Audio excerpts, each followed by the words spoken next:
So, guys, I want to talk about All Elite Wrestling Full Gear, and I was actually at the Prudential Center, and really quick is that there's a lot of like controversy around the main event, and there's two things I want to say, and I want to go over it. That one of the main controversies was what happened after the main event.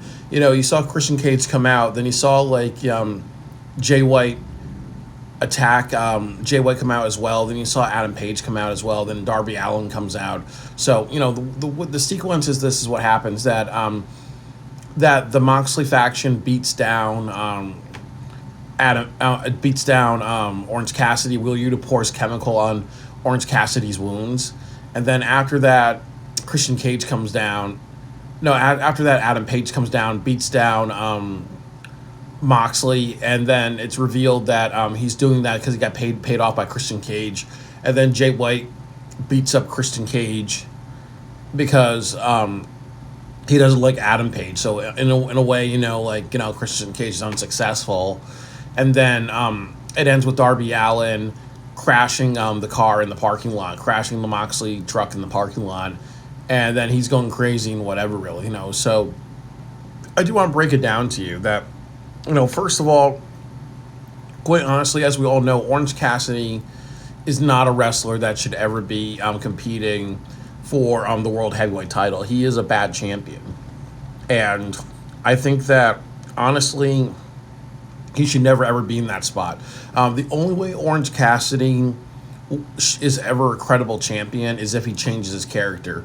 Like, even in the match, he was doing the comedy kicks. And when he says something, I'm going to take your title and put it in my backpack. The problem is, he always seems to interject comedy. He also has to understand, even though he does the comedy kicks, that is always going to hurt him because it looks stupid. A few years ago, it was Santino Marella and Alberto Del Rio as the final two in the Royal Rumble. And what happened was Alberto Del Rio won that because they wanted to make him a big star. But let's say Santino Marella won it. The problem is that if he was in WrestleMania, let's say he's fighting Batista or John Cena, or maybe he's fighting like a weaker champion, let's say like JBL. Would you want to see the story of the underdog who gets bullied by the champion, overcoming and having that miracle of anybody could be the WWF champion and taking it seriously? Or would you want to see him, do the Cobra and then, the champion react to it? It just doesn't look good. Or a few years ago, you had Daniel Bryan versus Kofi Kingston. So what would happen if Kofi Kingston was playing the trumpet and he was doing like the butt shaking and all that stuff, and he was wearing like the unicorn horns? You wouldn't take him seriously. And when you have Orange Cassidy, because he did the comedy kicks, I would say that honestly, if I was like running the show, I'd fine him, $10,000 for every kick that he does, really, because they have to understand that is why he's not a credible champion. That is why he should never be a champion, is because he doesn't understand that when you are having a match, you have to stop some things. For example, Kyle Fletcher was a brawler in a lot of his matches. He's a high flyer, but he's a brawler. He's a high flyer, but as a heel, he does more brawling style, and that's what makes him great with MJF. When he is a good guy, he actually has very competitive wrestling, some high flyer stuff, and other things like that, but he knows how to kind of work the crowd. So, you hate him when you're supposed to hate him, you're supposed to love him when you're supposed to love him. But with Orange Cassidy, it always feels like, the comedy kicks, that's what hurts him. He does not know how to shut that off. And they need to talk to him backstage and saying, like, no, this is why you are not a serious wrestler. This is why you are a joke. This is why, when we make you the main event of a pay-per-view, everybody's going to be like, okay, that's what AEW does. They're all about stupid comedy, They're always about stupid comedy, So that's why, so that's kind of like, why, 100%, he was not the right person, really. So that really hurt the main event, really. And you kind of tell yourself, you have somebody like Moxley and Adam Page, that would have been one hell of a main event, really, because even though Adam Page is kind of like the heel, he's kind of like the badass and the outlaw. And sometimes, there are people like Austin who are the bad guys or the anti-hero. Some people would rather see a villain and an anti-hero. But you would have had a way better match if you did Adam Page, really, or if you did something like Adam Page versus Swerve Strickland, or you did something like the Hurt Syndicate was being paid by by Team AEW, and MVP said like, okay, this is a great opportunity. I'm gonna fight on your behalf, really, because they seem to always like outnumber you guys. They always seem to play dirty, so we're gonna play dirty as well, really. Playing dirty is part of business, but the first part of it is Orange Cassidy is not a good champion, and definitely he hurt the main event by doing the goddamn comedy kicks. But I would say that I did feel for Orange Cassidy. I really just, I think towards the end I wanted him to win because he elicited my emotions. I think Mox was a good enough heel.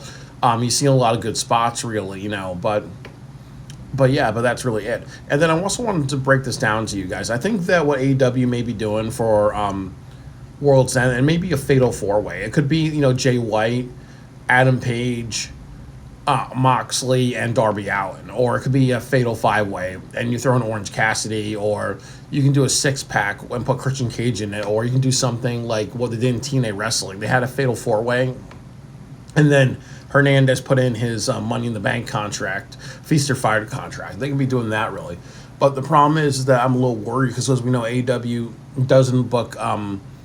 They're not good at booking stories, so that can all be a bit of a clusterfuck, really, if they try to do that. So I think the ending felt like a clusterfuck because you didn't really expect a lot. So, when you see Moxley get beaten down at the end by Adam Page, I think, if you wanted to sell out World's End, that would be the match you have, Adam Page versus Moxley. And I think the story is that you can do is that Adam Page is like, you know what, I'm the rebel, I'm the outlaw, I was here from day one, I want a challenge, really. And I think that if I beat you, I'm going to hold this title, and everybody's going to fight with me, and that's how I'm going to pick my fights, by being the champion, and I'm going to raise some hell. I can raise more hell than you do, or something like that, really. He just wants to be the better villain. That could be a storyline. And they should have stopped it with that, really. That's sweet and simple. Moxley versus Adam Page, or you turn Adam Page babyface and you say, like, you know what, I've realized, the error of my ways, really, and I just want to be, I always want to be picking fights. I always want to be, getting the best out of other people, really. But I need to get to the top and do that, and I don't look down upon AEW. You do. You can make him have a change of heart, or you can make him, an anti-hero versus a villain. I think the anti-hero versus the villain is what they should be doing. And then you have Jay White come out. No, you have Christian Cage come out. So obviously, it confuses the audience a little bit because, when does Adam Page become a hired mercenary? He's kind of more of a very independent, antisocial type of wrestler, really. So that does not make any sense for him to be helping out Christian Cage. Christian Cage will pay off people and other things like that. But also, too, we've not established that Christian Cage is wealthy. You did that with MJF, really. I think that would make more sense if it was MJF. But I do think that that's the other thing. What does Adam Page and Christian Cage have in common, really? I know they had a tag team match together, but most people don't remember that. You done nothing really memorable with that. If you want to do that, then make them like a tag team or whatever, and make them have a bunch of matches together. So it really felt like, oh, well, you think about it a couple weeks later, what's the connection? But there's nothing that stands out to you on the spot, really. So it felt like a clusterfuck. And then also, too, when Jay White attacked Adam Page and then Christian, I got mad because, Jay White, Jay White's not, he's not really stood out in AEW a lot. So I think that it's almost like, it's like, what do you do with Jay White, really? I think that he should be in the Continental Classic. I don't think he's done enough, really, in my opinion, to kind of be after the heavyweight title or to be the main event spot. And as I said, do you remember what happened to him last year? He lost against a one-legged man. And also, too, he doesn't do a lot on the microphone. He has a very soft voice. He needs a little bit more building to be in a spot like this. So he felt very, very out of place. So I just feel like, I think, like, the reason why I made everybody cringe because it's like, oh, man, now it's going to be Adam Page and Jay White, part 3 or 4, and that's not what I want. I just think that the Adam Page and Jay White storyline, it's really run its course, really, And I don't want to see a part 3 or part 4. And I think the problem is that Adam Page more than likely is going to lose, and Adam Page cannot be losing right now because Adam Page has a lot of potential. He has a lot of momentum. He's really, really over, and he cannot be in that role of just being a jobber. Really, it feels like they're trying to like tear down his momentum. And then the other part of it is, as I said, he and Jay White have done nothing special, really. They've had their matches. Their matches are good, but just seeing a repeat of that, it's like Orton versus John Cena. How many times do we have to see it? It's just same old shit, really. So that deflated everybody. And at the very end, you see Darby Allin crashing the Moxley car. You're like, obviously, that's really cool. That's really intense, really.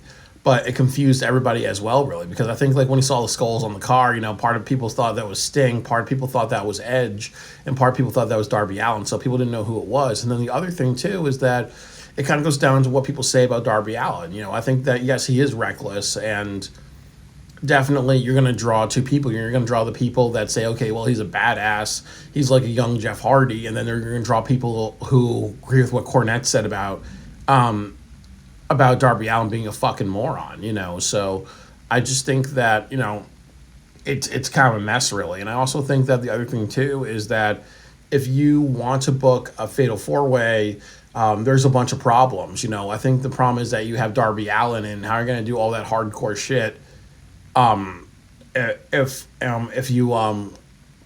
you have Darby Allin, really. I think and like a few other wrestlers that don't really do the same type of stuff, really. They're not really, they're known just not they're known for doing some of it but not all of it, really. That's the best way to say it, really. So I just don't know what they're going to do for World's End. I think a Fatal 4-Way would probably where they're going to go, really. But I do think that they're also in a hard spot, really, because their next pay-per-view after that is Grand Slam in Australia. I think they might cancel that because I think they didn't sell that well, but it's a 50,000 seat arena, and I don't think they have a lot of good ticket sales. I think they sold maybe less than 4,000 tickets. So it makes sense to cancel that. But I really think that, they have to have strong television. They have to have strong characters. And I think that what you've seen tonight is that there's some things that are being teased that are good, but there's a lot of things that really aren't. I think Darby Allin versus Moxley is what people want to see. I think Darby Allin versus I think Adam Page versus Moxley is what people also want to see. I think those two matches are good. Marina Shafir versus Chris Statlander. No, Marina Shafir versus Willow Nightingale. Is what people want to see as well, really. And then with the Moxley faction, we don't know.